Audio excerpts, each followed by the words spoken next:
কে ভালো সিলেক্টর, সুমন নাকি নান্নু? আমি আমাকে ভোট দেবো। তামিমকে দরকার খুঁজে পাচ্ছি না, সাকিবকে জিজ্ঞেস করতাম। তাই সাকিবকে খুঁজে পাওয়া যাচ্ছে, তামিমকে জিজ্ঞেস করতাম। ব্যাপারটা এমন ছিল। আচ্ছা, কে বেশি ঘাউরা, সাকিব নাকি Tamim?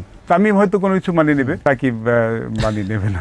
Tamim was like opening batsman, বড় রান করা। আবার সাকিব ইজ ম্যাচ উইনার। তো সাকিব তামিম দুজনকে আমি বেছে নেব। আই থিঙ্ক দুজনকে আলাদা করা আমার জন্য খুব ডিফিকাল্ট। বিসিবি হাথুরু সিং এর ক্যারিয়ার শেষ করে দিয়েছে, তিনি এটা দাবি করেছেন, সত্য নাকি মিথ্যা? মিথ্যা। ক্যারিয়ারটা আরো 5 বছর পরে শুরু হলে কিন্তু একদম খারাপ হতো না। 10 বছর পরে হলে শুরু হলে আরো ভালো হতো। হেডলাইন করেছিল প্রথম আলো যে বাঘের গর্জন শুনেছে বিশ্ব, খুবই আলোচিত একটা। অস্ট্রেলিয়া দলটা আসলে তেমন ছিল। একদমই। ওয়েলকাম করছি Riasad Azim, chit chat with our star Habibul Bashar Sumon আমার সাথে আজকে রয়েছেন অতিথি হয়ে।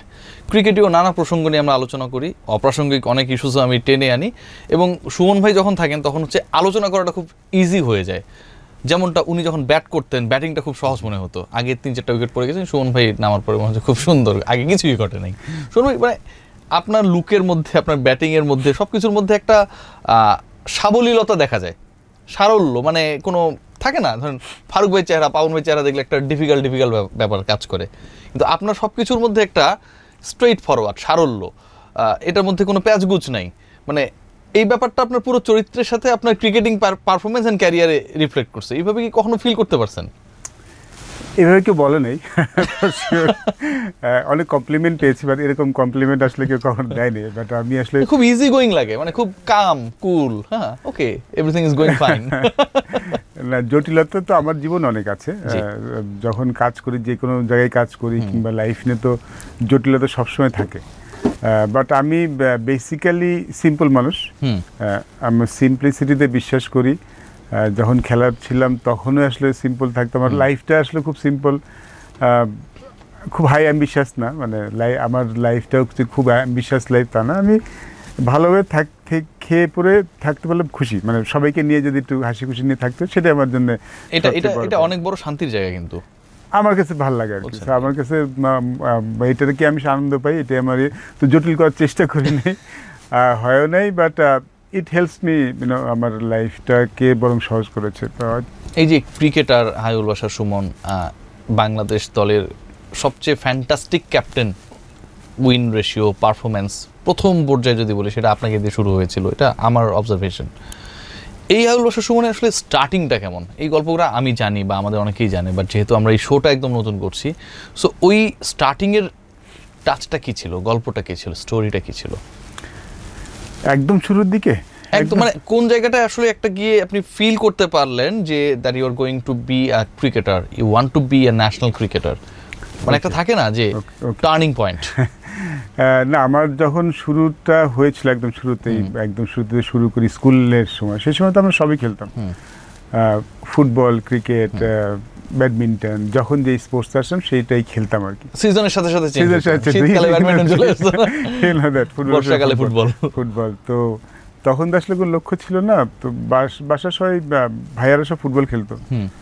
তো ফুটবলার হওয়ার ইচ্ছা ছিল, এমন কোনো প্ল্যান ছিল না। খেলতে ভালোবাসতাম, বাট দিন শেষে রিয়েলাইজ করলাম ফুটবলেতে ক্রিকেটটা পছন্দ করি আর কি। তো আমার ক্যারিয়ারটা টার্নিং পয়েন্ট বলতে আসলে আব্বা যখন চাকরি করতেন মাদারীপুরে, আব্বা সরকারি চাকরি করতেন, তো বিভিন্ন জায়গায় আমরা ঘুরে বেরিয়েছি। তো মাদারীপুরে থাকার সময় একজন ন্যাশনাল কোচ, তখনকার তো আমাদের 4 জন ন্যাশনাল কোচ ছিলেন, তাদের একজন মসজিউদ্দিন আহমেদ মন্টু, উনি মাদারীপুরে গিয়েছিলেন একটা শর্ট টাইম কোচিং করতে, 2 উইক্সের একটা কোচিং প্রোগ্রাম করতে। আমি ক্লাস 8 না 9-এ পড়ি। সো তখন এমনি খেলতাম, ছোট্ট ডিস্ট্রিক্ট মাদারীপুর, সেখানে খেলতাম। তো আমাকে জোর করে নিয়ে যাওয়া হয়েছিল যে ক্যাম্প চলছে, জয়েন করার। সো উইদাউট এনি মানে প্ল্যান, গেম কিছু, জাস্ট গেছি, সবাই খেলছে, আমিও গেছি আর কি। আমাকে ডেকেছে যেতে, আমি গিয়েছি আর কি। তো ওইখানে আসলে প্রথম আমার মনে হয় ওইটা আমার সবচেয়ে বড় টার্নিং পয়েন্ট, বিকজ ওইখানে না গেলে হয়তো আমার ক্রিকেটার হওয়া হতো না। ওই জায়গা থেকেই আসলে আপনি রিয়েলাইজ করতে পারলেন যে আমার কোচটা রিয়েলাইজ করেছিল, যিনি কোচ ছিলেন মসজিউদ্দিন আহমেদ মন্টু, উনি ফার্স্ট রিয়েলাইজ করেন।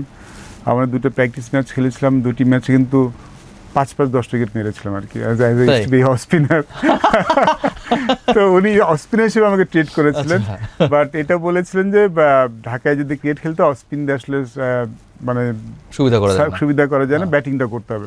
ব্যাটিংয়ে সবকিছু আসলে ন্যাচারাল ছিল। উনি দেখেন, তখন আমি ক্লাস 9-এ পড়ি, তখন বললেন যে তখন নির্মাণ স্কুল 11 নামে একটা দল খেলে, নির্মাণ স্কুলতে বেস্ট পপুলার ছিল, নির্মাণ স্কুলের প্লেয়ারদের নিয়ে একটা দল করে খেলা হয়, সেকেন্ড ডিভিশন খেলে। তো উনি বলেছিলেন যে জয়েন করতে। আচ্ছা তো বাসা রাজি হয়নি, ডেফিনেটলি এসএসসির আগে ছাড়তে রাজি হয়নি। তো উনি বলেছিলেন এসএসসি শেষ করে তুমি আচ্ছা ঢাকা এসে জয়েন করো। আচ্ছা, তো that was main turning point. তারপর ঢাকায় আসার মানে পরে পড়াশোনাটা তখনও আপনার জন্য খুব বেশি ইম্পর্টেন্স ক্যারি করতো, যে ক্যারি করতো, আগে বাবা মা পড়াশোনা তারপরে হচ্ছে ক্রিকেট স্পোর্টস। প্যারেন্টস তো ডেফিনেটলি কোনো চান্সই ছিল। এখন যখন প্যারেন্টসরা ইন্সপায়ার করে তখন তো কোনো একদমই না, চান্সই ছিল না। তো ওইটাই আমার প্রবলি দ্য টার্নিং পয়েন্ট, ওনার ওই কোচিং ক্যাম্পটা, নাহলে হয়তো আমার ক্রিকেটার হওয়া হতো যখন না। শুরু করলেন সুমন ভাই, তখন কি কখনো মনে হতো যে মানে ক্রিকেটটা যখন আপনি অবসর নেবেন, যখন আপনার ক্যারিয়ার শেষ হবে 10-15 বছর পরে, এতটা স্টাবলিশ জায়গায় যাবে?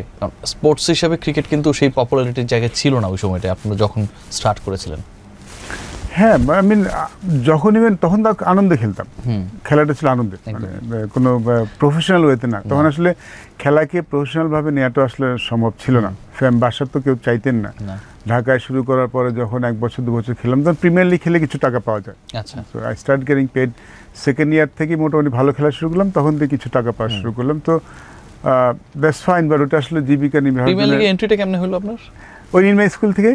ওখান থেকেই? প্রথমে আমি ফার্স্ট ডিভিশনে জয়েন করি, সেকেন্ড ডিভিশন চ্যাম্পিয়নে ফার্স্ট ডিভিশন আসে। আচ্ছা, আমি ফার্স্ট ডিভিশনে জয়েন করি। তারপর প্রথম বছরে আমরা চ্যাম্পিয়নে প্রিমিয়ার লিগে চলে যাই। ওই বছরে একটা আন্ডার 19 ট্যুর হয় ইংল্যান্ডে, ওই দলটাতে আমি চান্স পাই। আচ্ছা, তারপরে আসলে ক্যারিয়ারটা খুব একটা পিছনে তাকাতে হয়নি, মানে খুব স্বপ্নের মতোই স্মুথলি। হ্যাঁ, তারপরে স্মুথলি এগিয়েছে। তারপরে আমি 1 বছর প্রিমিয়ার লিগ খেলার পরে পরের বছর বিমান আমাকে নিয়ে যায়। বিমান তো বেশ বড় দল, বিমানে লম্বা সময় কাটিয়েছি। তারপরে ব্রাদার্স ইউনিয়ন, বিমানে বেশি সময় কেটেছে।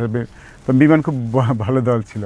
তারপরে চেষ্টা করেছি, মোহামেডানে খেলেছি, বাট ওই শুরুটা আসলে এভাবেও হয়েছিল প্রিমিয়ার লিগ দিয়ে। আর জটিলতা কম ছিল, জটিলতা কম ছিল, ন্যাশনাল টিমের সবসময় জটিলতা ছিল। তাই মানে এটা কি জটিলতা কি ধরনের? অনেক ধরনের জটিলতা থাকে। ধরেন হচ্ছে আমরা মুভি দেখি না যে ধোনি হচ্ছে আপনার কোন একটা পার্টিকুলার ক্রিকেটারকে বের করে দিবে বা রাখবে না ফিটনেসের কারণে, ওয়ার্ল্ড কাপ টার্গেট করছে। হ্যাঁ, এরকম টাইপের জটিলতা, যে জায়গাটা আসলে পাওয়াটা খুব বেশি ডিফিকাল্ট ছিল, কেউ নিয়ে আছে, নির্বাচকরা সরাতে পারছে না, আমাদের এই ডিফিকাল্টিসগুলো থাকে। আপনি কোথায় খেলবেন? আমি যখন ঘরোয়া ক্রিকেটে কিন্তু কম বেশি পারফর্ম করতাম সবসময়, স্টেডি পারফরমেন্স ছিল। যখন ন্যাশনাল টিমের ব্যাপারটা আসলো, আমার মনে যে মহিন্দ্র অমরনাথ যখন আসলেন, তখন তারাই কিন্তু বাংলাদেশ টিমে ঢোকাটা সহজ ছিল নতুন প্লেয়ারদের জন্য। আমি যেটা বলার চেষ্টা করছিলাম, একটা সেটআপ ক্রিকেটার খেলতেন, সেখানে নতুন কারণ ঢোকা ভীষণ কঠিন একটা ব্যাপার ছিল, এবং পাবলিকও এদেরকে দেখতে চেত। জি, কঠিন ছিল। তো মহিন্দ্র অমরনাথ প্রবলি 94 এর কথা বলছে, উনি এসে প্রথম আসলে শুরু করেন যে নতুন খেলোয়াড়দের নেওয়ার জন্য নিয়ে কাজ করেন। উনি আমাকে একটু পছন্দ করেছিলেন। ও তার আন্ডারে বেশ কিছু মানে ম্যাচকে আমি খেলেছিলাম, মেইন টিম না, বিভিন্ন সাইড ম্যাচগুলিতে খেলতে গিয়েছিলাম, বাংলাদেশ দলের হয়ে খেলতে পেরেছিলাম। বাট অবভিয়াসলি 94 আইসিসি ট্রফির সময় বাদ পড়ে যাই। বাট শুরুটা উনি আসলে করেছিলেন যে বাংলাদেশ দলে এরা খেলতে পারে, এদের খেলা উচিত, because this guys are good. উনি এই চিন্তাধারাটা উনি প্রথম চেঞ্জ করেছিলেন বাংলাদেশ ক্রিকেটের কনসেপ্টে। পার্মানেন্ট না। তো উনি শুরু করেছিলেন। তারপরে তো 94-এ চান্স পেলাম না আইসিসি ট্রফিতে, 96-এ আইসিসি ট্রফিতে মূল দলে চান্স পেলাম। তারপর আবার বাদ পড়লাম 97 আইসির সময়। তারপর আবার 99 ওয়ার্ল্ড কাপে বাদ পড়লাম, আবার 2000 সালে। মানে 99 ওয়ার্ল্ড কাপে বাদ পড়া, 97 আইসিসি ট্রফি দলে না থাকা, শোন ভাই, এগুলো কি শকিং ছিল কিনা? মানে তখন তো এগুলোই অনেক কিছু ছিল, বিগ শকিং। এর মধ্যে আমি 2টি এশিয়া কাপ খেলে ফেলেছি, 95 এশিয়া কাপ আমার ডেবিউ হয়। বড় শখ ছিল ইন সেন্স যে 97 ওয়াজ হার্ট ব্রোকেন, আমার টোটালি হার্ট ব্রোকেন, মানে মনটা ভেঙে গিয়েছিল। আর 99 ওয়ার্ল্ড কাপে যখন আমি 30 জনের দল থেকে বাদ করি, 30 জন আমাকে পিক করা হয়। তারপরে থিঙ্কিং অ্যাবাউট লিভিং ক্রিকেট, মানে আমাকে দেয়ার ক্রিকেট হবে, যেহেতু 30 জনের মধ্যে নেই, 30 জনের মধ্যে আমার জায়গা হয় না বাংলাদেশ টিমে, তার মানে আমি আসলে এক্সিস্ট করি না। তখন আসলে চিন্তা করছিলাম যে ক্রিকেট ছিল অন্য কিছু করা। ওই সময়টা আপনি কি 30 জনে না থাকার মতো ছিলেন সুমন ভাই, নাকি হচ্ছে ওই যে ইন্টারনাল প্যাচ কুচ পলিটিক্স যেটাই বলি না কেন? আমার মনে হয় যে 30 জন রাখা হয়নি, সো দ্যাট আমাকে যেন 14 জনের মধ্যে ভাবতে না হয়, এরকম একটা ব্যাপার। একটু রিল্যাক্টেন্ট হওয়ার চেষ্টা করি। 30 জনে থাকলে হয়তো আমি 14 জনে থাকার জন্য দাবিদার হতে পারি, সেটা চিন্তা ভাবনা ছিল কিনা জানি না। বিকজ ওই সময়ের মুহূর্তে 30 জন আমি অবশ্যই আমি মনে করি যে থাকা উচিত ছিল। বিকজ তারপর তো কিন্তু স্টোরিটা পুরো ভিন্ন। তারপর 2000 সালে তো না আমরা টেস্ট খেলা শুরু করি, তখন তো কিন্তু আমি রেগুলার পারফর্মার। আমার 30 জনে 99 ওয়ার্ল্ড কাপে 30 জনের তো অবশ্যই থাকা উচিত ছিল। থাকলে হয়তো আমি মূল দলে হয়তো জায়গা পেতে পারতাম, সেটার পরের কথা। বাট ওই সময় চান্স না বড় বড় দুঃখ ছিল। ওই সময়টা কি নামটা অনেক বড় হয়ে যায়, যেহেতু আপনি তুলনামূলকভাবে নবীন ক্রিকেটার, নতুন শুরু করেছেন, অন্যদের মতো স্টাবলিশড নেম না হাবিবুল বাশার সুমন তখনও 97 বা 99 কথা যদি বলি। আর একটা বড় ব্যাপার ছিল, আমি স্টাবলিশ ক্লাব বড় ক্লাবগুলি খেলতাম না। আচ্ছা, বিমান আমি বিমানে খেলতাম, অত ব্রাদার্সে খেলেছি, মোস্টলি বিমানেই খেলেছি। তখন বড় দুটি ক্লাব ছিল, সেই দুটি ক্লাব বরং প্লেয়ারদের পুশ করতে পারতো। আমি বিমান থেকে আসলে ওরকম পুশ করা, ওইটা কি মানে মোটামুটি চলছেই না? এটা অনেক আগে থেকে চলেছে। ওই সময় আসলে আমাদের পুশ করার মতো কোনো ক্লাব, যেহেতু আমি এই ধরনের বিমানের মতো টিমে খেলতাম, তো পুশ করার মতো তেমন ছিল না। Then you become the captain of the national side. জি, একটা সময় গিয়ে আপনি জাতীয় দলের ক্যাপ্টেন হলেন, পারফর্মিং ক্যাপ্টেন হলেন, মানে বাংলাদেশ দলের আসলে কনসিস্টেন্ট পারফর্মার ক্যাপ্টেন কিন্তু আপনার আগে আমরা ওইভাবে পাই নাই।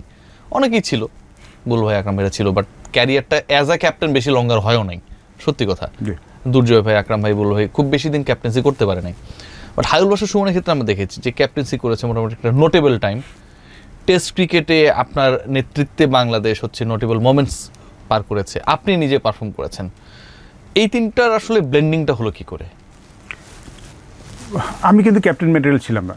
আই মিন প্রবলেম একদমই না, ইন এ সেন্স যে বলেন না, আমি খুব সিম্পল সিট। আমি আসলে ওই খুব একটা মানে তাই মনে হয়, স্টার্টিং আমি সেটাই বলছিলাম। আমার ক্যাপ্টেন্সি এবং আমাকে ক্যাপ্টেন্সি কখনো দেওয়া হয়নি। আচ্ছা, আমি ন্যাশনাল টিমে খেলার আগে প্রবলি ক্যাপ্টেন্সি করেছি 1 বছর বিমানের হয়ে একটা ফার্স্ট ক্লাস টুর্নামেন্টে। তখন ফার্স্ট ক্লাস ছিল, ন্যাশনাল লিগ ছিল টাইপের টুর্নামেন্ট ছিল, সেটাই করেছিলাম। আর একটা এ দলের হয়ে সম্মত ক্যাপ্টেন হয়েছিলাম। এই আমার ক্যাপ্টেন্সি। আচ্ছা, মানে কলটা এলো কিভাবে সুমন ভাই? যে কলটা হলো, যেহেতু পারফর্মার ছিলাম, আমি ভাইস ক্যাপ্টেন হিসেবে ছিলাম 2 বছর ধরে। যখন নাইমুর রহমান দুর্জয় তো আমাদের টেস্ট ম্যাচের প্রথম ক্যাপ্টেন ছিলেন, তারপরে খালেদ মাসুদ পাইলট হলেন, তখন আমি পাইলটের সাথে ভাইস ক্যাপ্টেন ছিলাম, তারপরে খালেদ মাহমুদ সুজন ক্যাপ্টেন হলেন। তো ভাইস ক্যাপ্টেন দুজনের সময় ভাইস ক্যাপ্টেন ছিলাম। তো যেহেতু ভাইস ক্যাপ্টেন প্রথমবার করা হয়নি, সেকেন্ড টাইম যখন সুজন ভাইয়ের জায়গায় আমাকে করা হয়, খালেদ মাহমুদ সুজনের জায়গায়, তখনও কিন্তু কনফিউশন ছিল যে আমাকে ক্যাপ্টেন করা হবে কিনা। বিকজ একটা ব্যাপার ছিল যে পারফর্ম করছে, ক্যাপ্টেন করলে পারফরমেন্সের উপর ছাপ পড়ে কিনা, বিকজ অত আউটস্পোকেন না, অত স্ট্রং, মানে দেখানোর মতো স্ট্রং ক্যারেক্টার না। আমি কিন্তু ভিতরে অনেক স্ট্রং, পিপল একটু মানে মানুষ শো করি না, তো তাও তো আউটস্পোকেন না, তো বাইরে অত বেশি শো অফ নেই বলতে পারেন। তো তখন কনফিউজ ছিল সবাই, অনেকেই কনফিউজ ছিল। তো আমি আসলে এটাকে চ্যালেঞ্জ হিসেবে নিয়েছিলাম, যখন করা হয়েছে আমি একটু সি যে আমি পারি কি পারি না। সো সেটাই একটা ব্যাপার ছিল। নোটেবল মোমেন্ট কোন জায়গাটা, মানে সবচেয়ে যেটা মনে হয়েছে ক্যাপ্টেন হিসেবে অ্যাজ আ ক্যাপ্টেন? কারণ অনেক গুরুত্বপূর্ণ কিছু ঘটেছিল বাংলাদেশের, 2005 বলি, 7 বলি, কার্ডিফ বলি, হ্যাঁ, মেনি এক্সপেরিয়েন্সেস ইউ হ্যাভ। প্রথম টেস্ট বলি, এবং আরো মজার ব্যাপার যেটা বাংলাদেশের সবচেয়ে দুজন আলোচিত ক্যারেক্টার মাশরাফি কিংবা আশরাফুল, তাদের কথাও যদি বলি, সেটাও আপনাদের ওই সময়টাতেই আসলে সবচেয়ে বেশি। মাশরাফি, আশরাফুল, সাকিব, তামিম, মুশফিক, মানে শুধু আমি মাহমুদুল্লাহকে পাইনি, মাহমুদুল্লাহ পরে জয়েন করেছে, বাট তার আগে সবাই তো আসলে আমার সময়। মাশরাফি তো আসলে ইনফ্যাক্ট মাশরাফি, আশরাফুল আমরা একসাথে খেলা শুরু করেছি, রাইট, ওটাই বলছি, খেলা শুরু করেছিলাম। সাকিব তামিম আমার সময় এসে জয়েন করে। সবচেয়ে সিগনিফিকেন্ট কি ছিল as a captain? As a captain, as a cricketer, as a part of the team, আমাদের অনেক অ্যাচিভমেন্টস ছিল, দেশের বাইরে অনেক দারুণ জয় ছিল, আপনি সেখানটার সাক্ষী ছিলেন, দলনেতা ছিলেন। ওভারঅল কোনটাকে আসলে মনে হয় যে খুব টার্নিং পয়েন্ট, যেটা আসলে আপনাকে অ্যাজ আ ক্যাপ্টেন সেই স্যাটিসফ্যাকশনটা দিয়েছিল? প্রথম জয় জিম্বাবুয়ের সাথে। আচ্ছা, তার আগে সম্ভবত 4 বছর টেস্ট পার পরে, ফুল নেশন হওয়ার পরে আমরা কোনো ম্যাচ জিতিনি। 4 years, long period of time. So এর মধ্যে অনেক খেলা জিতেছি, একটা টেস্ট ম্যাচ খুব কাছাকাছি এসেছিলাম, মুলতান টেস্ট ম্যাচ, সেটা জিততে পারিনি। ওডিআই জিতিনি অনেকদিন, 4 বছর ধরে বাংলাদেশ জিতিনি কোনো ম্যাচ। তো আমি ক্যাপ্টেন হলাম, জিম্বাবুয়েতে গেলাম। আমার ক্যাপ্টেন্সি শুরু হলো প্রথম টেস্ট ম্যাচে প্লেয়ার ডে, 2 ইনিংস 0 করেছিলাম অ্যাজ এ ক্যাপ্টেন প্রথম টেস্ট ম্যাচে। সো তখনই গেল রব উঠলো। তারপরে সেকেন্ড টেস্ট ম্যাচটা বৃষ্টির জন্য অ্যাবারনেট হলো। সো তারপরে ওডিআই সিরিজ শুরু। ফার্স্ট ম্যাচেই আমরা প্রথম ম্যাচই আমরা জিম্বাবুয়েকে হারাই ফার্স্ট ম্যাচে। সো ওইটা আসলে আমাকে কনফিডেন্স বলেন, আমার ক্যাপ্টেন্সিকে টার্নিং পয়েন্ট বলেন, মানে বাংলাদেশ ক্রিকেটের জন্য আর্লি টাইমের মধ্যে 4 বছর বাংলাদেশ জেতেনি। এবং তখনকার জিম্বাবুয়ে কিন্তু স্ট্রং জিম্বাবুয়ে, ওই জিম্বাবুয়ে এখনকার জিম্বাবুয়ের সাথে 10-1 হবে সম্ভবত, হয়তো আরো বেশি হতে পারে পার্থক্যটা। এবং জিম্বাবুয়েতে হারারেতে মানে খুব ডিফিকাল্ট আমি গিয়েছি দেখেছি। সো ওইখানে ওই ম্যাচটা আসলে পরে অনেক বড় বড় ম্যাচ জিতেছি। ইন্ডিয়ার সাথে যে ম্যাচটা ঢাকা স্টেডিয়ামে জিতলাম, 2007 ওয়ার্ল্ড কাপে ইন্ডিয়া সাউথ আফ্রিকা, এটা বিশাল অস্ট্রেলিয়ার সাথে কার্ডিফে যেতে, এর মধ্যে ইন বিটুইনে অনেক ম্যাচ জিতেছি। বাট আমরা ওই প্রথম ম্যাচটা যেটা জিম্বাবুয়ের সাথে জিতেছিলাম, কনফিডেন্সের জায়গাটা জায়গাটা। কার্ডিফের ম্যাচটা আসলে কি হয়েছিল সুমন ভাই? আপনারা মানে কখন বিলিভ করা শুরু করলেন যে বাংলাদেশ আজকে আসলে সত্যি দেখিয়ে দিবে? একটা তো পয়েন্ট থাকে যেখান থেকে আসলে বিশ্বাসটা তৈরি হওয়া শুরু করে। আমি যদি বলি যে আমরা আগেই চিন্তা করেছিলাম অস্ট্রেলিয়াকে হারিয়ে দেবো, এবং ওই অস্ট্রেলিয়া টিমটা that Australia team definitely real Australia ওরাই বলে এরকম অস্ট্রেলিয়া টিম হয়তো কখনো আর হবে না এরকম একসাথে এতগুলি গ্রেট প্লেয়ার আসলে একদলে সবাই গ্রেট মানে থাকে না।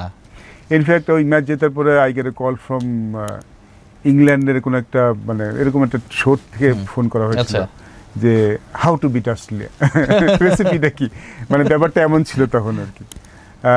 লোক আমরা আসলে টু বি অনেস্ট তখনকার সময় 249 করেছিল মনে অস্ট্রেলিয়া।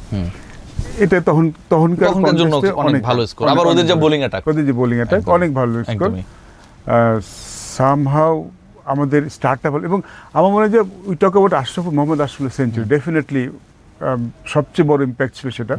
বাট আমি অ্যাজ এ ক্যাপ্টেন আমি বলতে পারি আই থিঙ্ক মাশরাফি মুর্তজার বোলিংটা স্টার্টটা, নাজমুল হোসেন ভালো বল করেছে, মোহাম্মদ রফিক বলল, আমাদের বোলার ওই সময়টা খুব ভালো বোলিং করেছে। এবং শুরুটা তাপস বৈশ্য ছিল, তাপস বৈশ্য এবং মাশরাফি মুর্তজা, এই দুজনের ওপেনিং স্পেলটা। তখনকার অস্ট্রেলিয়া ব্যাটিং কিন্তু রিকি পন্টিং, ম্যাথু হেডেন, তারপর Gilchrist, like top four is heavy.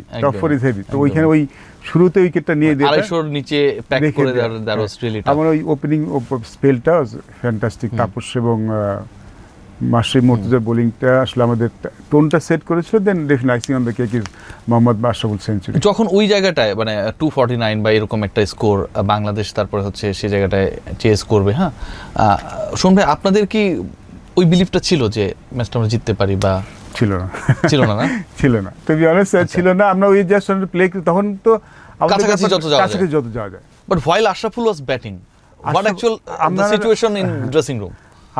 আমি আর আশরাফুল তখন মাঝখানে, আমাদের লম্বা পার্টনারশিপ হয়েছিল। যখন আমাদের শুরুতে আমাদের ডিসেন্ট স্টার্ট হলো, উইকেট পড়ে গিয়েছিল, তার মোহাম্মদ আশরাফুল যখন আসলে, আমি যখন এসে জয়েন করলাম, আশরাফুল যে ব্যাটিং করছিল প্রতি ওভারে আমাদের যে আস্কিং রেটটা কাছাকাছি যাচ্ছিলাম, তারপরে কিন্তু বেশ দূরে ছিল। সো আশরাফুল আমি বলছিল শুনবে আজকে কিছু একটা হতে পারে, কিন্তু আমার মাথায় একটা ছিল যে ইলেভেন ক্রিকেট, এবং আমরা ভালো যাচ্ছিলাম। বাট তখনকার অনেকগুলি ম্যাচে স্টোরিটা আমাদের এমন ছিল যে খুব ভালো খেলছে বাংলাদেশ, শেষটা করতে পারছি না। বড় দলগুলির সাথে আমাদের স্টোরিটা ফিনিশিং করতে পারছি, ভালো খেলছি, বাংলাদেশ জেতার উচিত, ভালো খেলেছে, বাট শেষটা করতে পারছি না। তো তখন আমার একবার মনে হচ্ছিল যে ব্যাপারটা কি আজকে তেমনটা হবে।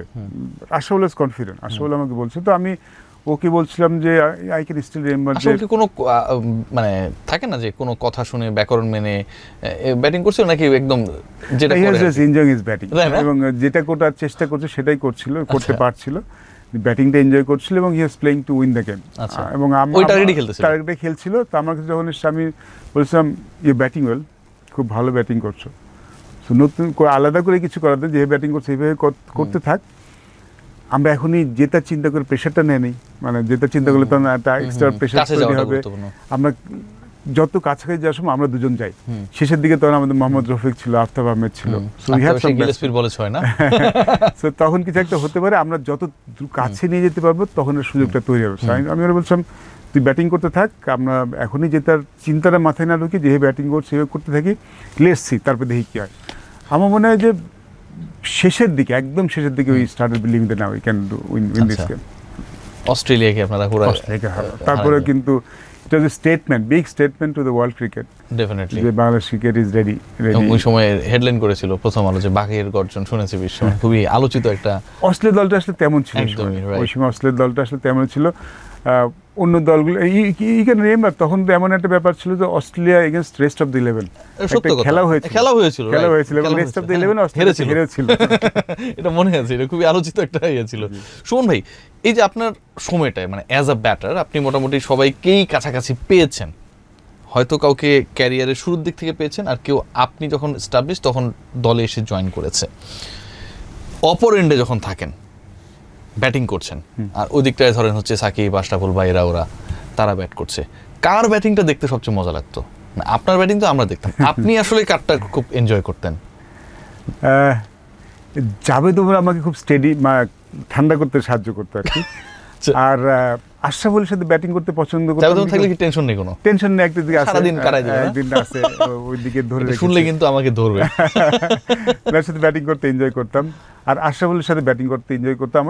আমার মনে আছে যে আমার প্রথম সেঞ্চুরি 100টা আই থিঙ্ক ওর কিছু ডিজার্ভ আমি দিতে পারি, ওকে ক্রেডিট দিতে পারি। আচ্ছা, কেমনে এটা? ডিজার্ভ সাম ক্রেডিট।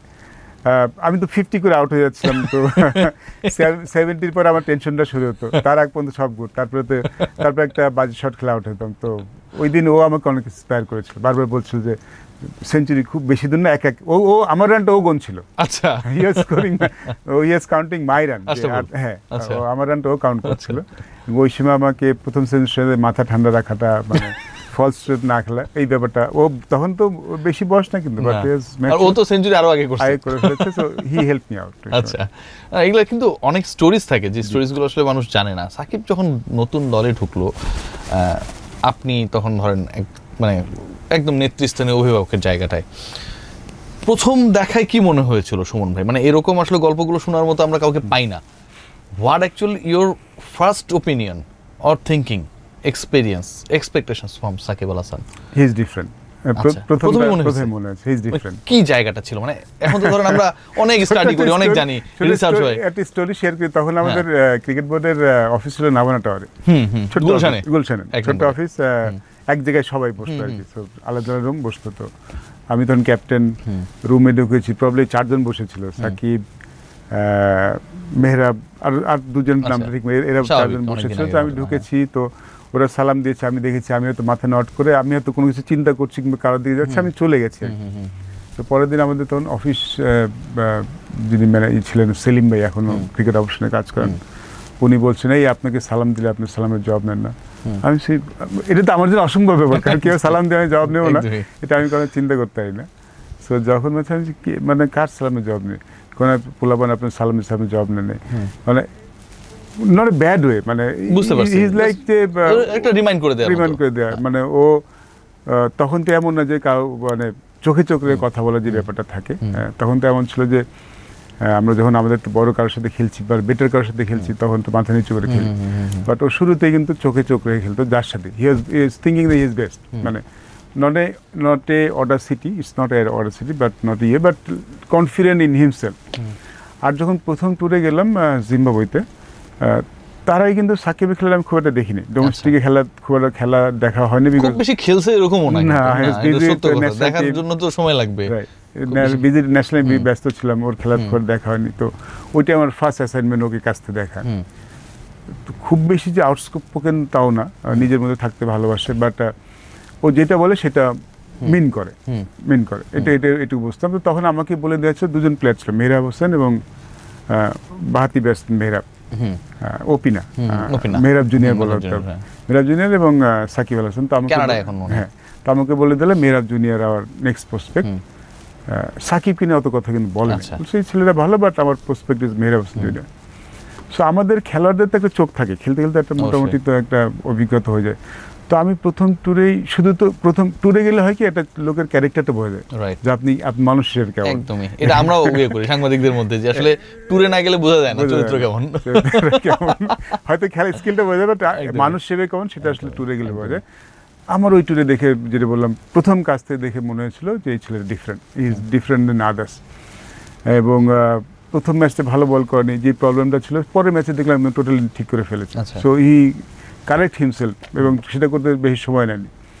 এবং যেটা বললাম স্ট্রং ক্যারেক্টার, হয়তো অতটা দেখাচ্ছে না, বাট ইউ ক্যান ফিল যে ছেলেটা স্ট্রং, এবং ও যখন মাঠে নামছে he want to do the best thing, মানে বেশি সবচেয়ে ভালো জিনিসটা মাথা নত করার খেলা। পরে মাশরাফি কিন্তু মানে আপনার সাথে একটা বড় সময় গেছে, অনেক বড় সময়, একদমই।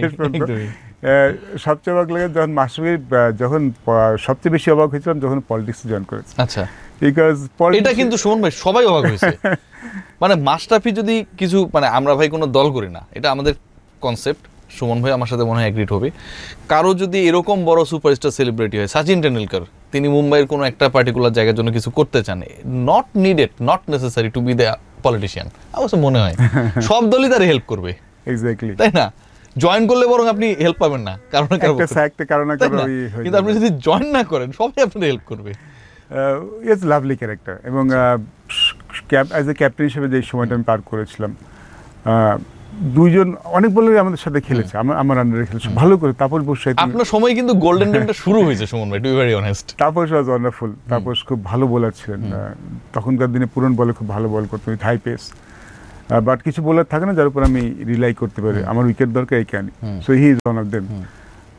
মোহাম্মদ রফিক ছিল একজন, বাট মাশরাফি ওয়াজ লাইক খুব চার্মিং, মাঠের বাইরে সবাইকে নিয়ে, মানে হয় না একটা সময় যখন দলটা একসাথে আছে, একসাথে মজা করা, ফান করা, হালকা করে ফেলা, প্রেশারটা অফ করে দেওয়া, বা কোনো কিছু করা, মানে এবং মাঠে যখন যাই হিজ টোটাল ডিফারেন্ট, মাঠের বাইরে মাশরাফি, মাঠের মাশরাফি টোটাল ডিফারেন্ট। এমন আমার মনে আছে একবার আমরা ওয়েস্ট ইন্ডিজ সম্মত, তো আগের দিন ফোন করলো যে মাশরাফি খুব শরীর খারাপ, ক্রাইং, তো রুমে গেলাম, দেখি কাঁদছে, কি হয়েছে, ওর ব্যাক ব্যাক স্পাজম হয়েছে, ব্যাক নড়তে পারছে না, শুয়ে আছে, সো ডাক্তার আসে ওকে ফেরত পাঠিয়ে দাও। ডাক্তার আমাদের যে ফিজিও আসছে বলছে এইটা যে ব্যাক স্পাজমটা যেখানে আছে ও কিন্তু খেলতে পারবে না। সো আচ্ছা কামন, আই নিড হিম, আমি জানি তো আমার জন্য কতটা ইম্পর্টেন্ট। তো আমি বললাম যে আমরা দেখি একটু, সো ফিজিও স্কোয়াড কনভিন্স যে ওকে দিয়ে হবে না, একটু সো ওর সামনে যখন বলছে যে আমি দেখছি আস্তে আস্তে, ও বলছে ও আমাকে বলছে আমি পারবো, দেখেন আপনি, ঠিক আছে। তো পরের দিন নেটে বল করছে, 2 দিন পরে একটু বেটার নেটে বল করছে, সো নেতেন সবাই বুঝতে পেরেছিল যে ওই দিন নেটে ball it's like lot of fire, এবং পরের ম্যাচে বেশ বলার যেই ছেলে 2 দিন আগে উঠতে পারছে না বিছানা থেকে, মানসিক শক্তি মাঠে যখন যাই হি হ্যাজ টোটালি ডিফারেন্ট। এটা কি আপনাকে মানে পুরো ক্যারিয়ারে যখন আপনি ফিরে তাকান, এটা কি আপনাকে অনেক বেশি ভাবায় কিনা যে দ্যাট আপনি অনেকের থেকে অনেক বেশি লাকি, আপনি নিজে ক্যাপ্টেন্সি নেওয়ার পরেই আপনি হচ্ছে টেস্ট জিতিয়েছেন বাংলাদেশকে, নিজে পারফর্ম করেছেন আপনি আপনার সময়ের, দীর্ঘ সময় টেস্টে হাইয়েস্ট রান আপনার ছিল 3900 সামথিং মনে কিছু একটা, তাই না? 2014 তে মানে তামিম ব্রেক করছে, হ্যাঁ 2014। তারপর আমি আপনার একটা ইন্টারভিউ করেছিলাম, সেটা হচ্ছে ওই যে চীন মৈত্রী সম্মেলন কেন্দ্রে আপনি একটা প্রথম আলোর প্রোগ্রামে গিয়েছিলেন, যেদিন এই ব্রেকটা হয়, তো মনে আছে অনেক স্টোরিজ আমাদের আসলে। আপনার সামনে আপনি মাশরাফিকে, আশরাফুলকে, সাকিবকে, তাইমকে, রিয়াদ এন্ট্রি পরে হয়েছে, মুশফিককে, এদেরকে আপনি দেখেছেন। সো যেই স্টোরিটা বা যেই হিস্ট্রিটা এখনও কাজ করছে বাংলাদেশের ক্রিকেটে, যে এই 5 জনের আমি নাম বললাম, 4 জনের নাম বললাম, তারা কিন্তু এখনও এক্সিস্ট করছে না থেকে। আর তখন এদের এক্সিস্টেন্স তৈরি হয়েছে আপনার সময়ে, লাকি মনে হয় কিনা পুরো ব্যাপারটা, মানে যদি একটু রিকল করেন, মানে একটা পুরা এরা আপনার সামনে গ্রো আপ করছে, স্পেশালি সাকিব, তামিম, মুশফিক। মাশরাফি তো আসলে কাছাকাছি সময়ে শুরু করেছিল international career, but Shakib, Tamim, Mushfiq, সাকিবের টেস্ট ক্যাপটা মনে আমি পড়িয়েছিলাম, তামিমের শুরুটাও একদম আমার হাত দিয়েই, শুরুটা তখন আমি ক্যাপ্টেন, বিকজ আর মুশফিকের শুরুটা কিন্তু একদম আমার হাত দিয়েই।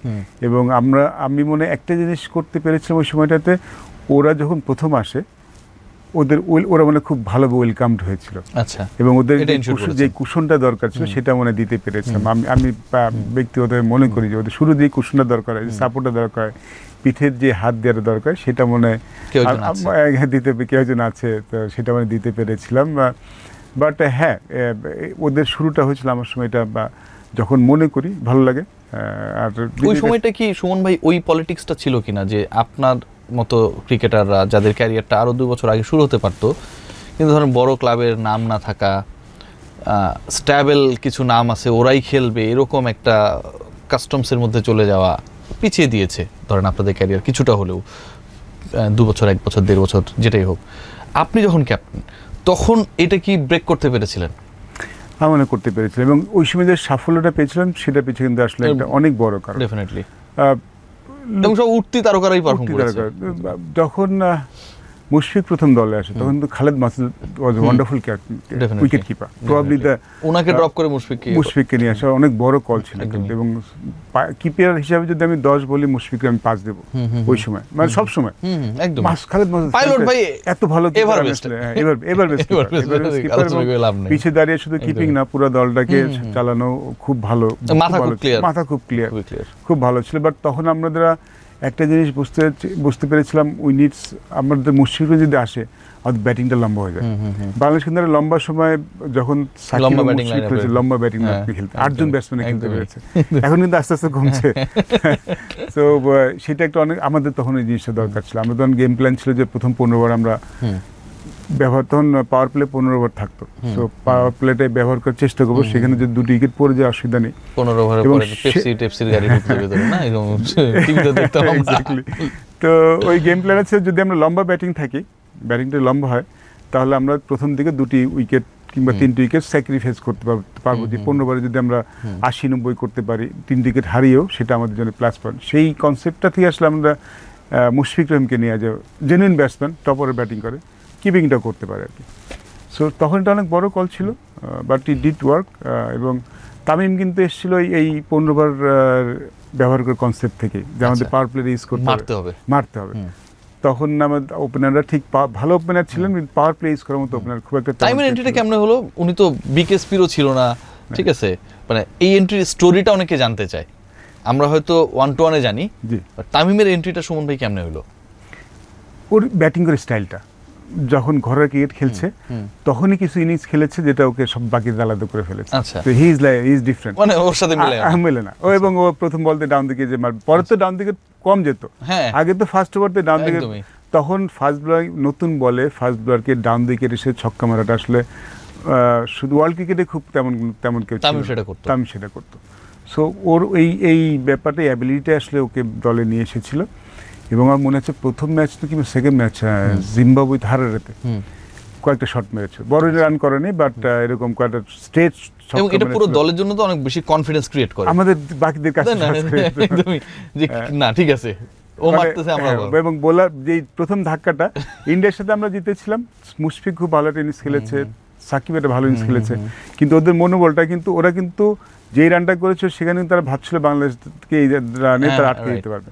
কিন্তু তামিমের যে স্টার্টটা সেটা আসলে তোদের ওরা কল্পনা করতে পুরো প্ল্যানটাই ওদের নষ্ট হয়েছে সেখানে। সুমন ভাই, এই তামিমের কথা আমি আনলাম, সাকিবের গল্প আমি শুনলাম, আসলে এটা একটা আমার একটা বলতে পারেন একটা প্ল্যান, এটা একটা চক্রান্ত বলতে পারেন।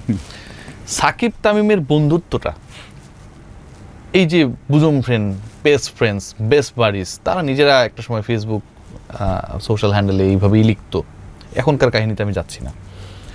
এটা তো আপনার চোখের সামনে হয়েছে, এটা কেমনে আসলে গ্রো আপ হলো? বন্ধুত্ব না পরেরটা আলোচনা আমি আসলে যাই না, বিকজ যখন এটা দুইজন কেমনে কাছাকাছি আসলো, মানে তখন কিন্তু আমি সিলেক্টর, মানে নির্বাচক হিসেবে কাজ করছি, নির্বাচক হিসেবে কাজ করলে কিন্তু কাছাকাছি কাজ করা, টিমের এনভায়রনমেন্টে কিন্তু থাকা হয়।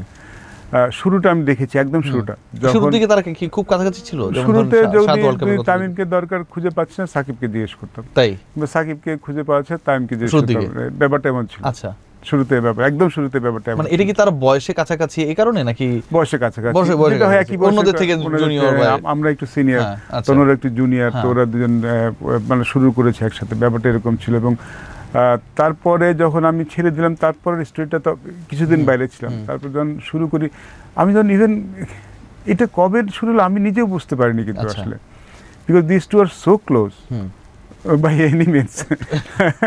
এরকম কাছাকাছি বন্ধু, ওপেন ঘোষণা দেয়া বন্ধু তো আমরা কাউকে দেখিনি না। ভালো সম্পর্ক সবার সাথে সবার, কিন্তু একদম ওপেনলি দাবি করা যে মাই বেস্ট ফ্রেন্ড, বেস্ট বাডি, ঠিক আছে, বেস্ট পার্টনার, এটা তো আমি দেখিনি না। এবং সবাই জানতো, এবং আমরা যেটা বললাম তখনও কিন্তু একে দরকার লোকে পাওয়া যেত, না পেলে ওকে পাওয়া যেত, কিংবা ওকে কিছু দরকার লোকে বলা যেত, ব্যাপারটা আসলে অনেকদিনই এরকম ছিল। বাট এই টুইস্টটা কিভাবে হচ্ছে, কেন হয়েছে, আমি আসলে ওইভাবে আসলে জিজ্ঞেস করিনি। দু একবার জিজ্ঞেস করেছিলাম, ওরা ঠিক কমফোর্টেবল, যেহেতু আমি নির্বাচক কিংবা বড় ভাই কিংবা ক্যাপ্টেন ছিলাম, তো ওরা আসলে আমার সাথে ডিসকাস করতে চায়নি, আর আমি আসলে ওদের প্রাইভেট জায়গাতে হাত দিতে চাইনি। আমার কাছে একটা জিনিস নিয়ে আমাদের কোনো সমস্যা তো, বিকজ মাঠে আসলে তো কোনো সমস্যা নেই, মাঠে যখন যাচ্ছে তখন কোনো সমস্যা নেই। লাস্ট সাউথ আফ্রিকা ট্যুর যেটা তামিম ক্যাপ্টেন ছিল, যেটা আমি জিতলাম, দুইজনে পার্টনারশিপ করেছিল, তখন তো এই বিষয় নিয়ে অনেক কথা হচ্ছিল। বাট আমি যখন মাঠে দেখছি তখন I don't see any problem, প্র্যাকটিসে কোনো প্রবলেম দেখছি না। সো মাঠের বাইরে ব্যাপারটা কিভাবে হচ্ছে, কেন হচ্ছে, এটা কতটা ড্যামেজ করেছে, মানে এই আলোচনাটা বাইরে যখন আসলো সুমন ভাই, ধরেন সম্পর্কে টানাপোড়েন সংকট থাকতেই পারে, মানে হিউম্যান বিং পৃথিবীতে আসছেই তো ধরেন আপনি সংকটে থাকবেন দেখেন, না তো বেঁচে থাকতো সবাই, তাই না, দুনিয়া আসার দরকার ছিল না। তো এটা আসলে কতটুকু ওপেন হওয়াটা বা ওপেনলি এই জিনিসটা মিডিয়ায় চলে আসাটা কতটুকু বাজেভাবে বাংলাদেশি ক্রিকেটকে ক্ষতিগ্রস্ত করেছে? খেলাটা নিয়ে তো কোনো সমস্যা হয়নি, যেটা আগে মেনশন করলাম, যখন মাঠে নামতো কিংবা কোনো প্ল্যান প্রোগ্রামে খেলা নিয়ে কোনো প্ল্যান কখনোই কোনো এটা নিয়ে সমস্যা হয়নি, আমাদের কোনো সমস্যা হয়নি, নির্বাচক হিসেবে কোনো সমস্যা হয়নি। যখন খেলা দেখেছি কোনো এটা নিয়ে কোনো ইফেক্ট কিংবা ইম্প্যাক্ট হতে পড়েনি। যেটা পড়েছে আমার কাছে মনে হচ্ছে যে এই দুজনই আইকন, বাংলাদেশের আইকন, এদের কাছ থেকে তো বাংলাদেশ অনেক কিছু পেয়েছে, কিন্তু আমাদের জুনিয়র প্লেয়ার অনেক কিছু পেতে পারত। সো হয়তো এই বাইরের মানে খেলার মাঠে যে দুজনের একটা দূরত্ব তৈরি হয়েছিল, দুজন হয়তো জুনিয়রদের যতটুকু সাহায্য করা দরকার বা জুনিয়ররা ওদের সাথে যত ভালো যত নিতে পারতো সেটা হয়তো নিতে পারে, গ্যাপ হয়ে গেছে। সেই গ্যাপটা স্বাভাবিকভাবে একটা ধুমট পরিবেশ নিশ্চয়ই আপনাকে অ্যালাউ করবে না যে আমি অমুক ভাইয়ের কাছে বা আরেকজনের কাছে যাই। শুন ভাই, আপনার এই ক্যারিয়ারের গল্প, সাফল্যের গল্প শুনলাম, আপনি হাজবেন্ড হিসেবে, প্রেমিক হিসেবেও অনেক মানে কনসিস্টেন্ট ছিলেন, মানে ধারাবাহিক ছিলেন ভাবির প্রতি। না, এটা আপনার সাথে আমার সেই সম্পর্ক আছে। ভাবি কিভাবে আপনাকে ইন্সপায়ার করতো যখন তিনি আপনার গার্লফ্রেন্ড ছিলেন? গার্লফ্রেন্ড বেশি থাকে না, আমি আপনার বাল্য প্রেম আর কি, ধরা খাইছিলেন যখন প্রেম করেছি তখন সে মানে ক্লাস 8-এ পরে 9-এ উঠবে আর কি, এমন এই অল্প বয়সে আপনি পড়াই ফেলেছেন। আর আমি তখন এসএসসি পাস করে মানে কলেজে গিয়েছি মাত্র সেকেন্ড ইয়ার প্রবলেম, সো অনেক অল্প বয়সে, এবং 2 বছর প্রেম করার পরে মানে এনগেজমেন্ট হয়ে গেছে। তো আমাদের তখন কি আপনি ন্যাশনাল টিমে? না, আমাদের বিয়ে হয়েছে 95-এ, তো আমার ডেবু, বিয়ে হয়েছে 97-এ। আচ্ছা, হ্যাঁ, না বিয়ে ন্যাশনাল টিমে খেলে ফেলে, তখন ন্যাশনাল টিম মানে তখন যাওয়া আসা, ওই এশিয়া কাপের কথা যেটা বলছেন। হ্যাঁ, তো আমাদের ক্যারিয়ার বেশ লম্বা, 97 বিয়ে হচ্ছে, এখনো চলছে। সো আমাদের এই বলতে পারেন দুজন একসাথে বড় হয়েছি, গ্রো আপ হয়েছে। আচ্ছা, ইন্সপায়ার করতে বলেন, যেটা আমার খেলা নিয়ে আসলে তেমন কোনোদিন কিছু বলতো না, আলোচনা খুব একটা আলোচনা করে, ভালো করলে কিছু বলতো না, খারাপ করলে কিছু করতো না। যেটা করেছে সেটা হচ্ছিল আমাকে সংসার থেকে দূরে রেখেছে, সংসারটা পুরোপুরি দেখেছে। আমার বাসার মানুষজন দেখে রেখেছে, ওর বাসার মানুষজন দেখে রেখেছে, আমি শুধু খেলতে পেরেছি, আমি পুরোপুরি। তাহলে কি ওই যে ইন্ট্রোডাক্টরি কথা যেটা বললাম যে সহজ সরল, কোনো টেনশন নাই, এটা ভাবির একটা বড় অবদান। আরেকটা বড় ব্যাপার ছিল, ওর আসলে খুব একটা ডিমান্ড নেই।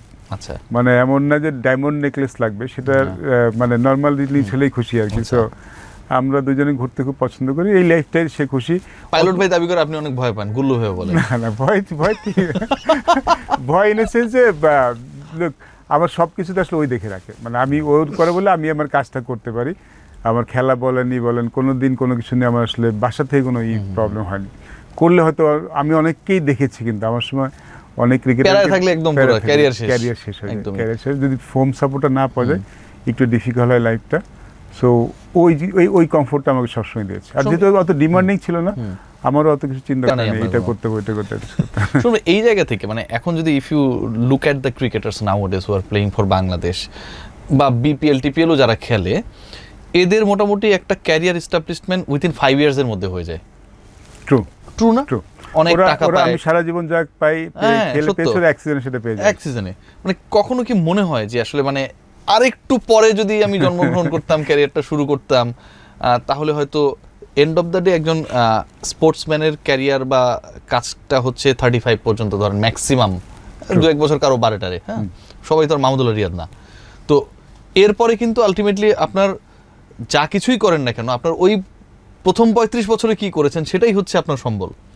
ওই জায়গা থেকে কি সুমন মনে হয় যে আপনারা একটা, আপনি শুধু না, আপনাদের মতো আরো অনেকেই পারফর্মার ছিল সেই সময়টা, আপনি একটু রং টাইমে আসলে শুরু করেছেন বা তাহলে মানে এখন খুব খুব দ্রুত হয়ে যায় সব, 1-2 বছরের মধ্যেই ধরেন ছেড়ে দিলেও আর কোনো কিছু আসে যায় না। You're absolutely right. I mean এখনকার হয়তো যদি ক্যারিয়ারটা আরো 5 বছর পরে শুরু হলে কিন্তু একদম খারাপ হতো না, 10 বছর পরে হলে শুরু হতো, আরো খুব ভালো ভালো হতো। হতো। এই জিনিসটা মাথায় আসে বিকজ এখন আমরা যখন খেলেছি, লাইক যেটা বললাম 97 যখন আমি যখন চান্স পাইনি 30 তখন আমি চিন্তা করছিলাম, তখন আমি তখন বিয়ে করে ফেলেছি, আমাকে কিছু একটা করতে হবে, একদমই আমি প্রেসার থাকে। ফ্যামিলি না। সো তখন ব্যাপারটা এমন ছিল, বাট এখন তো অ্যাক্সিডেন্ট খেললেই কিন্তু ইয়ার ওয়েল এনাফ, এবং ন্যাশনাল টিমে না খেললেও কিন্তু ইয়ার ওয়েল এনাফ। একদমই ব্যাপারটা এমন হচ্ছে ন্যাশনাল টিমে নাও খেলি, বিপিএল, প্রিমিয়ার লিগ, এখন premier league, NCL, T20, BCL খেলে কিন্তু আবার ফ্র্যাঞ্চাইজি গুলোরও অফার থাকে অনেকে যারা জাতীয় দলের বাইরে এদিক সেদিক, ইয়ার ইনাফ মানি যে ক্যারিয়ার না তো চিন্তা করতে হয় না। আবার যখন চিন্তা করি যে আমার আগে যারা ছিলেন, আমি তো কিছুটা পেয়েছি, মানে বাংলাদেশে যখন প্রফেশনালিজম শুরু হয় সেটা তো আমাদের সময় শুরু 2000 সাল থেকে শুরু হয়, যে কন্ট্রাক্টেড হওয়া, ম্যাচ ফি পাওয়া, স্যালারি পাওয়া। আমাদের আগে যারা ছিলেন তারা তো সেটা পায়নি, তারা তো একদমই কিছু পায়নি। সেটা যখন চিন্তা করি তখন মানে ঠিক আছে, বিকজ আমার I enjoyed my life, I enjoyed playing life. ওই সময়টা আমরা খুব এনজয় করেছি খেলাটা। তখন আমরা প্রফেশনাল ছিলাম, বাট আমরা অনেকটাই প্যাশনেট ছিলাম খেলার প্রতি। খেলাটা আমরা খুব ওই জিনিসটা মানে ওই যে অনেক অপেক্ষা করে, অনেক পরিশ্রম করে, অনেক ম্যাচেস খেলার পর একটা কিছু অর্জন করবেন, সেই চিন্তাটা একটা সময় ধরেন আপনাদের ক্যারিয়ার একটা বড় অবদান রেখেছে, যে না আমাকে ওই গোলে যেতে হলে এত দূর যেতে হবে। আর এখন টেনশন করা লাগে না, মোটামুটি ভালো খেলেন, এজ ভিত্তিক দলগুলোতে ভালো খেলছেন, সেমিফাইনাল খেলে গেছেন, বিপিএলে 2টা ভালো ইনিংস খেলছেন, আপনার ক্যারিয়ার এস্টাবলিশড। সহজ এস্টাবলিশমেন্টটা কি কিছুটা হলো ক্রিকেটারদের পিছিয়ে দিচ্ছে কিনা সুমন ভাই? কারণ এখন কিন্তু আসতেছে যাচ্ছে, আমরা কিন্তু ওই কনসিস্টেন্ট হাবিবুল বাশার সুমন, সাকিব আল হাসান, মাশরাফি বিন মুর্তজাকে আমরা দেখছি না। কিন্তু আমি একটু শেয়ার করি, আমি যে নির্বাচক ছিলাম শেষের দিকে একটা মুহূর্ত আসছিল যে এমন একটা ইমপ্রেশন তৈরি হচ্ছিল, একটা ব্যাচের প্লেয়াররা দে আর হ্যাপি যে বাংলাদেশ টিমে খেলা মানে তো পরিশ্রম, বাংলাদেশ টিমে খেলা মানে সারাক্ষণ প্রশ্নের মুখে থাকা, ফোকাসে থাকা, ভালো না করলে ইস্যু দেওয়া। বাংলাদেশ খেলা কিন্তু ডিফিকাল্ট, মানে ডিফিকাল্ট মিনস আলটিমেট চ্যালেঞ্জ, সবচেয়ে বড় অনার, সবকিছু পাওয়া যায়, বাট এখানে স্ক্রুটিনির মধ্যে থাকতে হবে, স্ক্রুটিনি সবসময় থাকতে হয়। তো একটা bunch of player was happy, domestic খেলে হ্যাপি, যে দরকার কি এটাতে এখানে তো হয়ে যাচ্ছে, এবং ওই আর্টসটা পাচ্ছিলাম না যে না আমার ন্যাশনাল খেলতে হবে। মানে ইটস লাইক তাদের জন্য ব্যাপারটা একটা group of player, I can see, আমি দেখতে পাচ্ছিলাম, নাম বলবো না, আই ক্যান সি যে তারা ভাবছে যে বাংলাদেশ টিমে খেললে ভালো, না খেলে অসুবিধা নেই, আমার তো লাইফ তো ভালোই আছে, এবং বেশ কিছু বড় নাম আছে এখানে আমি মনে করি আরো বড়, খুবই প্যাথেটিক তো এটা, খুব আরো বড় প্লেয়ার হওয়া উচিত ছিল, সামর্থ্য ছিল, আমি দেখেছি তাদের সামর্থ্য ছিল সাকিব তামিমের মতো হওয়া, কিন্তু দে আর কোয়াইট হ্যাপি, মানে স্বপ্ন ছিল না। এই বাঞ্চ অফ প্লেয়ার কিন্তু আমরা পেয়েছি। এখনো কিন্তু দেয়ার সাম প্লেয়ার্স আই ক্যান সি যে ন্যাশনাল টিমে খেলার জন্য যে আলটিমেট স্যাক্রিফাইস করাটা, যেই আকাঙ্ক্ষাটা, সেই স্বপ্নটা একটা গ্রুপ অফ প্লেয়ারদের মধ্যে কিন্তু এখনো কমে নেই। তো আমি যেটা উল্টা হওয়ার কথা ছিল, তাই না, যে আমি এখন এই জিনিসটা সুমন ভাই মানে খুবই ট্রু, মানে আমি নিজেও কিন্তু এটা ফিল করি, বুঝছেন, কারণ কম বেশি তো মেশা হয়। আপনি যেটা বলেছেন এটা একদম ধরেন আপ্তবাক্য, এটা আমি বললে মানুষ বিশ্বাস করবে না, বাট আপনি যেটা বলেছেন এটাই সত্যি, আমি সেটা দেখেছি। আমার প্রশ্নটা আপনি দেখেন যে আমরা যদি জাস্ট পাশের দেশ ইন্ডিয়ায় দেখি, ওইখানে তো মনে করেন যারা স্টার ক্রিকেটার তারা স্টার হওয়ার আগে বা ন্যাশনাল টিমে ঢোকার আগেই মোটামুটি ধরেন 50 কোটি টাকার মালিক হয়ে যায়, খুবই সিম্পল, আমি কম বলছি মনে হয়, তাই না? তাদের মধ্যে তো এই আগ্রহের জায়গাটা তো কমে যায় না, তাদের তো কম্পিটিশন আরও বেশি সুমন ভাই, 150 কোটি মানুষ থেকে 15 জন থাকবে, আরও বেশি, কিন্তু তাদের ওই আগ্রহের জায়গাটা কমে না, আমাদের কেন কমে? আমরা আসলে কি চিন্তা করি? আমি জানি না। আমি একটা ম্যাচে 2005-এ আমি ওয়েস্ট ইন্ডিজ খেলতে গিয়েছি একটা ইনভাইটেশনে, তো শেখর ধাওয়ান আসছে, তো আমি আর শেখর ধাওয়ান, আমি বাংলাদেশ থেকে, শেখর ধাওয়ান এসছে সাউথ আফ্রিকার সাথে ওয়েস্ট ইন্ডিজ প্রেসিডেন্ট 11, তো শেখর ধাওয়ান শিখ, তাহলে তুমি এই শরীরে এত দূর জার্নি করে আসছো, বললো 2005-এর কথা, তো বললো যে আমি যদি না আসি অন্য কেউ চলে আসবে, ও পারফর্ম করলেও আগায় যাবে।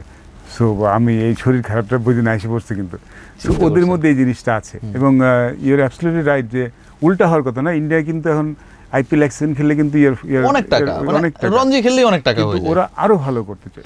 জয়সওয়াল কিন্তু চা বিক্রি করতো, জয়সওয়াল কিন্তু চা বিক্রি করতো একটা সময়, কিন্তু ওর এক সময় এখন তো অনেক টাকা, বাট ও আরো ভালো করতে চায়। এই ড্রাইভটা আমাদের মধ্যে আমি ফিল করি একটু কম। আমরা সহজেই look, আমরা সবসময় হার্ডওয়ার্কের কথা বলি। হার্ডওয়ার্ক মিনস কিন্তু আমরা বুঝি যে মাঠে যে 2 ঘন্টা দৌড়ালাম কিংবা হেভি এক্সারসাইজ, হার্ডওয়ার্ক কিন্তু সেটা না। ক্রিকেট নিয়ে হার্ডওয়ার্কটা আমরা কতটা করতে চাই, because you can see sometimes যে যখনই আমরা চ্যালেঞ্জের মুখে পড়ি, মানে চ্যালেঞ্জ মিনস কষ্ট করে উইকেট একটু চ্যালেঞ্জিং, ব্যাটসম্যান বা চ্যালেঞ্জ করছে, তখন কিন্তু আমরা খুব সহজে মাঝে মাঝে ইউ ক্যান সি যে আমরা হাল ছেড়ে দিই, ওই ফাইট আউটটা করি না, যে আমাদের উইকেট একটু কন্ডিশন খারাপ, আমাকে মানে আমার লাইফ জীবন বাজি দিয়ে আমাকে খেলতে হবে, আমার থাকতে হবে, এই হার্ডওয়ার্কটা কিন্তু আমরা করে দেখি না। সো আমাদের ক্ষেত্রে উল্টা হয়েছে, উল্টার যে এস্টাবলিশ হওয়ার পরে ওদের খেলার প্রতি আগ্রহটা আরও বাড়া উচিত ছিল। আমার খুব মানে আমরা তো প্রফেশনাল খেলাটা আমাদের প্যাশন ছিল। এবার প্রিমিয়ার লিগ কথা বলি, এবার কিছু একজনের ছেলের সাথে দেখা হচ্ছিল, বলছিল যে আমি এবার প্রিমিয়ার লিগ খেলবো না। কেন খেলবো না? তো বলছে আমি যেই টাকাটা চাচ্ছি সেই টাকাটা ক্লাবগুলো দিচ্ছে না, আমি খেলবো না।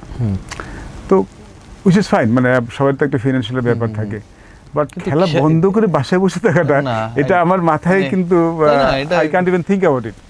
যে আপনি প্রতিবাদ করতে পারেন, অসন্তুষ্টি জানাতে পারেন, অথবা আপনি ভালো পারফর্ম করে জবাব দিতে পারেন, কিন্তু আমি খেলবো না, একটা সিজন বসে থাকবো, বিকজ আমার ডিজায়ারটা এটা পাচ্ছি না। এটা এই চিন্তাধারাটা আমার, এই কনসেপ্টটা আই থিংক অনেকের মধ্যেই কাজ করে সুমন ভাই, এবং এটা আমার কাছে এটা আমাকে খুব অবাক করেছে। মানে আমরা এখনো যদি আমরা খেলা একটু সুযোগ পাই, খেলাটা তো আমাদের ভালোবাসা, ভালো লাগাটা, এটা চলে গেলে প্রফেশনালিজম ভেরি ইম্পর্টেন্ট, পেশাদারিত্ব খুব গুরুত্বপূর্ণ। ডিসেম্বর এবং 26শে মার্চই দেখেন আপনারা কতটা আগ্রহ নিয়ে চলে আসেন। পেশাদারিত্ব ইজ ভেরি ইম্পর্টেন্ট, একদমই। বাট পেশাদারিত্ব যদি প্যাশনটা যদি না থাকে, ওই এক্স ফ্যাক্টরটা কিন্তু তখন আর থাকে না। আমি একটু র্যাপিড ফায়ারে যাব, আমরা প্রায় শেষের দিকে চলে এসেছি। কে ভালো সিলেক্টর, সুমন নাকি নান্নু? আমি আমাকে ভোট দেব। ওকে। কে ভালো চিফ সিলেক্টর, ফারুক নাকি লিপু? ফারুক ভাই। এটা নিয়ে আসলে বাংলাদেশি কারো কোনো ডাউট থাকার কথা না। কে ভালো বোর্ড প্রেসিডেন্ট, মোস্তফা কামাল নাকি পাপন? ফারুক ভাই যেহেতু সময়টা কম এখন পর্যন্ত। দুজন ডিফারেন্ট সময় ডিফারেন্ট ধরনের ওই ছিলেন, বোর্ড প্রেসিডেন্ট ছিলেন, এবং দুজন ভিন্নভাবে চালিয়েছেন বোর্ডটাই। ইটস ডিফিকাল্ট কাউকে এগিয়ে রাখা, কাউকে পিছিয়ে রাখা, কারণ কামাল ভাইকে আমি খুব বেশি সময় পাইনি। আচ্ছা, আমি আইসিসিতে চলে গেছেন, তার বাকি সময়টা তো পাবন ভাই ছিলেন, তো ওই কম্পেয়ারটা ঠিক করতে পারছি। কে বেশি ঘাউরা, সাকিব নাকি তামিম? ঘাউরা ইন এ সেন্স যে যদি বলেন যে সাকিব বলবো, ঘাউরা ঠিক কোন সেন্সে বলবো আমি, মানে হ্যাঁ বুঝতে পারছেন, হ্যাঁ তামিম হয়তো কোনো কিছু মানিয়ে নেবে, কিন্তু সাকিব করবে না, সাকিব মানিয়ে নেবে না আর কি। কে বেশি আবেগী, তামিম নাকি Mushfiq? It's a big question. I think Mushfiq. Tamim আবেগী, বাট তামিমের আবার মানে প্রেজেন্স সেন্সটা অনেক আছে, but Mushfiq is really a emotional guy. বাংলাদেশের ক্রিকেটে মানে এই দুজনের মধ্য থেকে মানে গেম চেঞ্জার হিসেবে যদি আমি একজনকে চুজ করতে বলি, আপনি কাকে চুজ করবেন, মাশরাফি নাকি আশরাফুল?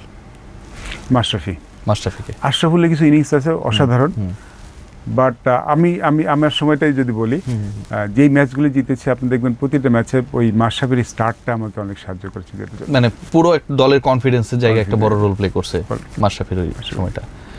বাংলাদেশের ক্রিকেটে সবচেয়ে আনলাকি ক্যারেক্টার যদি কাউকে বলা হয়, সেই জায়গায় আপনি আসলে কার কথা বলবেন? আনলাকি ক্যারেক্টার প্লেয়ার হিসেবে আমি সহজ করে দেব, সাব্বির নাকি নাসির? আমার এই দুইজনের জায়গাটাই আসলে হতাশার জায়গা। আই থিঙ্ক আমি রাইট জায়গায় গেছি তো। এক্স্যাক্টলি 100%। আনলাকি বলবো না, আনফরচুনেট, বিকজ আই থিঙ্ক আমি যতগুলো প্লেয়ার দেখেছি তার মধ্যে one of the finest prospect Nasir Hossain. International ক্রিকেটে ভালো করতে হলে যতখানি যেটা দরকার ওর মধ্যে খুব ভালো ছিল। আমার একটা দুঃখ যে ওকে আসলে শেষ পর্যন্ত অত বড় জায়গায় দেখতে পারেনি। সাব্বির ট্যালেন্টেড ছিল, বাট আই থিঙ্ক যেটা বললাম ভেরি আনফরচুনেট, দুজনই ভেরি আনফরচুনেট। দুজনের মধ্যে ক্যাপ্টেন হিসেবে কে তুলনামূলকভাবে ভালো? দুজনেই খুব ভালো ক্যাপ্টেন, সুমন নাকি মাশরাফি? I think Suman. দুজনের মধ্যে ক্যাপ্টেন্সির তুলনায় গেছি, বাংলাদেশের ওপেনিং নিয়ে অনেক আলোচনা হয়, আবার মিডল অর্ডার নিয়ে আলোচনা হয়। এভার বেস্ট ব্যাটিং বা ব্যাটার হিসেবে আপনি কাকে ভোট দিবেন? এভার বেস্ট ব্যাটার হিসেবে আমি যাদের দেখেছি ডেফিনেটলি, কারণ আপনি হচ্ছে যখন দায়িত্ব ছেড়েছেন তারপর আপনি সিলেক্টও ছিলেন, মানে আপনি সবাইকে কম বেশি দেখেছেন। 2000 এর আগের কাউকে তো আপনি ভোট দিবেন না। না না 2000 সালে আবার আমিনুল ইসলাম বুলবুল চলে আসবে, আকরাম খান চলে আসবে, এই দুজন খুব আইকনিক ব্যাটসম্যান। অবশ্যই ওনাদের হিসাব আলাদা, ওনাদের হিসাব ওইগুলা হিসাব এখানে করে লাভ নাই, ওনারা আমাদের অনেক বড় কিংবদন্তি। আমার মনে হয় যে খুব হার্ড কোশ্চেন। কেন হার্ড কোশ্চেন বলছি, Tamim was like top batsman in all formats, মানে ওপেনিং ব্যাটসম্যান, বড় রান করা, ইম্প্যাক্ট ফেলা, সবকিছু ব্যাটসম্যান। আবার Shakib is match winner, Shakib কিন্তু ম্যাচ উইনার, মানে যে ম্যাচটা জিতে দেবে যে কোনো বিষয়ে। তো সাকিব টাইম দুজনকে আমি বেছে নেবো। আই থিঙ্ক দুজনকে আলাদা করা আমার জন্য খুব ডিফিকাল্ট। ধরেন আপনাকে একটা ডিনারের দাওয়াত দেওয়া হলো খুব প্রেস্টিজিয়াস জায়গায়, সেটা হবে, এবং এই বাংলাদেশে আর কোনো সমস্যা নাই, ঠিক আছে, আপনাকে চুজ করতে, আপনি কার সাথে ডিনার করবেন? নাজমুল হাসান পাবন নাকি ফারুক আহমেদ? ফারুক আহমেদ। গজলের সাথে খেলেছি, ওনার আমার সাথে সিলেক্টরে কাজ করেছে, মানুষ হিসেবে মনে হয় বেশ টাইম স্পেন্ড করার জন্য খুব অনেক খোলামেলা। বাংলাদেশের ক্রিকেটে ফিউচারে কমেন্ট্রিতে যদি কাউকে দেখা যায়, কার নাম বলবেন? I think Tamim did well. Tamim যে কমেন্ট্রিটা করেছিল, আমি জানি না কন্টিনিউ করবে কিনা, তামিম চান্স মানে বলা যাচ্ছে না, বা তার যেইটুকু শুনেছি ভালো লেগেছে তার, বিকজ কমেন্ট্রি খেলা বোঝাটা, কমেন্ট্রি তো শুধু এখন তো কমেন্ট্রি তো শুধু ভালো বলা না, ফেসটা দরকার হয়। একদমই আমাদের কমেন্ট্রি হিসেবে কে রিপ্রেজেন্ট করছে, সেটা বাংলাদেশের কমেন্ট্রি কে রিপ্রেজেন্ট করছে, বড় ব্যাপার। যে টেস্ট প্লেয়ার রিপ্লে, এটা অনেক বড় ব্যাপার থাকে, খেলার বোঝাটা, হিউমার করাটা। So I think he did well. ফিউচারে মুশফিক আসবে কিনা যাই না, বাট তামিম যে এই যতদিন দেখেছি, I think Tamim was different than others. BCB Hathuru Singh এর ক্যারিয়ার শেষ করে দিয়েছে, তিনি এটা দাবি করেছেন, সত্য নাকি মিথ্যা? মিথ্যা, টোটালি মিথ্যা। আমি খুব অবাক হয়েছি তার স্টেটমেন্টটা পড়ে, বিকজ বাংলাদেশে আসলে এরকম কোনো পরিস্থিতি হয় নাই যে তার জীবনের সংখ্যা আছে, এটা কোনোভাবেই হবে না, ইম্পসিবল। উনি কেন ভয় পাচ্ছিল যে বিমান থেকে তাকে নামিয়ে সেনাবাহিনী নিয়ে যাবে? এটা কথার কোনো যুক্তিও নাই, কোনো কারণ আমি জানি না ওয়াই হি সেড দ্যাট। কারণ বাংলাদেশে একটা জিনিস আছে, সবাই খেলাতে ভালোবাসে। আই মিন আপনার উপর যতই রাগ থাক, কেউ আসলে এসে কটু কথা সামনাসামনি বলবে না। আর বিদেশিদের তো আমরা এমনি বলি না। আমার দুঃখ লেগেছে যদি শেষের দিকে অনেক কথা বলেছেন, কিন্তু যে ভালোবাসাটা, যে সুবিধাটা যা পেয়েছেন তিনি বাংলাদেশ থেকে, I think he is well established in Australia because of Bangladesh, coaching in Bangladesh. সে একটু হলেও মানুষের একটু কৃতজ্ঞতা বোধটা থাকা উচিত ছিল। Thank you so much Sumon ভাই, আপনার প্রতি আমরা কৃতজ্ঞ এই সময় দেওয়ার জন্য। সবাই ভালো থাকবেন। হাই উল্লাস সুমন, দ্য ফাইনেস্ট ব্যাটার, যিনি বাংলাদেশের ব্যাটিংটাকে একদম শুরুর দিকে একটা পর্যায়ে নিয়ে যাওয়ার ক্ষেত্রে একটা বিগ রোল প্লে করেছিলেন, এবং যার চোখের সামনে আসলে বাংলাদেশের যেই প্রজন্মকে নিয়ে আমরা সবচেয়ে বেশি আলোচনা করি, সেই প্রজন্মের উত্থান হয়েছে। সবাই ভালো থাকবেন, বাই বাই।